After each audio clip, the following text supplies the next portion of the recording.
یا رسول خدا اے شہ سجا ہم پہ چشم کرم رحمت دو جہاں.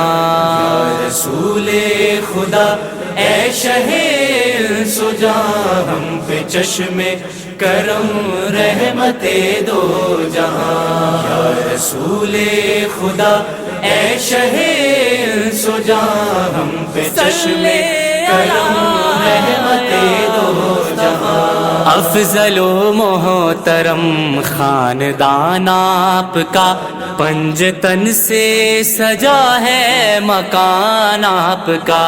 دل ہے حسنین سے شادمان آپ کا. حضور نے گمراہی میں ڈوبے ہوئے لوگوں کو اللہ تبارک و تعالیٰ کے اذن سے کیا کیا؟ یتلو علیہم آیاتِ وَيُزَكِّيهِمْ وَيُعَلِّمُهُمُ الْكِتَابَ وَالْحِكْمَةَ. رسول اللہ نے یہ کام کیا کہ تلاوت کتاب کی ان کے لیے، تزکیہ کیا ان کا، اور تعلیم کتاب و حکمت دی ان کو.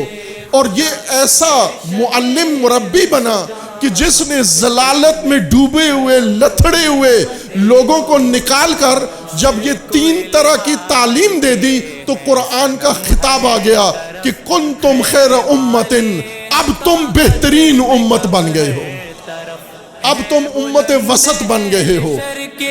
علم ہر طرف پھر مسلمان پر ہے ستم ہر طرف سازشوں کے ہیں طوفان رواں. یا رسول خدا اے شہ سجا ہم پہ چشم کرم رحمت